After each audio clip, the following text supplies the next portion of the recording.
Good morning, everyone, again. I call this hearing to order, and we're gathered here today, as you know, to celebrate the anniversary of the Safe Drinking Water Act, which President Ford signed into law on December 16th, 1974.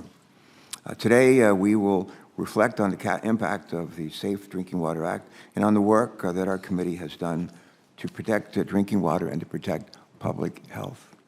This hearing is also an opportunity to discuss what improvements are needed moving forward to safeguard our nation's drinking water. Our work on the Safe Drinking Water Act is personal to me. Some of you may recall in the Bible, there's a verse my mother, Senator Capita knows my mother, was from West Virginia, Beckley, West Virginia. She used to drag us to church every Sunday morning, every Sunday night, every Thursday night, and on Wednesday nights. And one of the things she wanted to make sure that we internalized was the not just the golden rule to treat other people the way you want to be treated, but also to make sure that we took a verse of scripture called Matthew 25, dealing with the least of these. When I was hungry, did you feed me? When I was naked, did you clothe me? When I was thirsty, did you give me to drink? It's like right there in the Bible, Matthew 25. So something that's there. And the golden rule is in every major religion of the world. They're all in. Everyone, I don't care if you're Catholic, Jew, Muslim, Buddhist, it's in there for everybody, to treat other people the way we want to be treated. But for me, Matthew 25 and the golden rule are all things that basically say that Americans have, we want to make sure that all Americans have access to clean, safe, and reliable water services. For example, back in 2017, about 7 years ago, a small, we have three counties in Delaware, but in the southernmost county, in Sussex County, a small unincorporated community just outside of Millsboro, in the southern part of our state, reached out to me because their drinking water had become contaminated. I went and sat in the living room of one of the members of this community and heard personal stories of how children could not drink water out of their taps, families could not bathe, and overnight their property values plummeted. This small community, like so many across America, was dependent on well water. And growing up in West Virginia and Virginia later on, we used well water. That's where we got our water.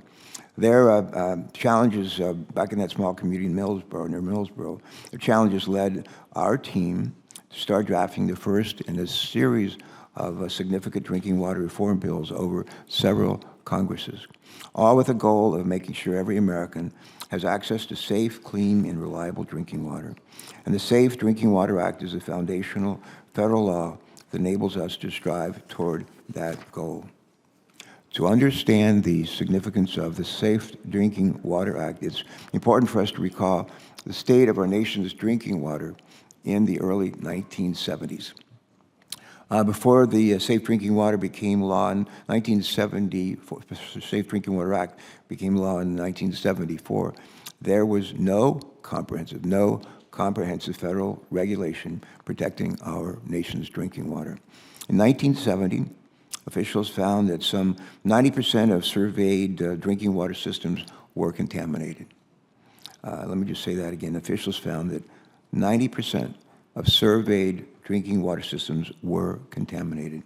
And between 1961 and 1970, state health departments, along with supplemental reports, documented nearly 50,000 cases of illness caused by waterborne disease in the United States, 50,000. As a result, Congress got to work. Congress got to work and passed the Safe Drinking Water Act in 1974. It would become the first federal law to provide a regulatory framework for protecting our nation's drinking water. Some of us may recall the Safe Drinking Water Act led to major federal investments in drinking water infrastructure during the 1970s and the 1980s, including the construction of much of our nation's drinking water infrastructure. These investments are also represented incredible progress for public health.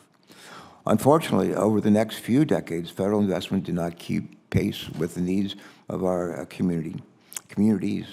By 2017, the American Society of Civil Engineers gave our nation's aging drinking water infrastructure a grade of D as dog, a grade of D, estimating that there was a water main break every 2 minutes. That's every 2 minutes in America.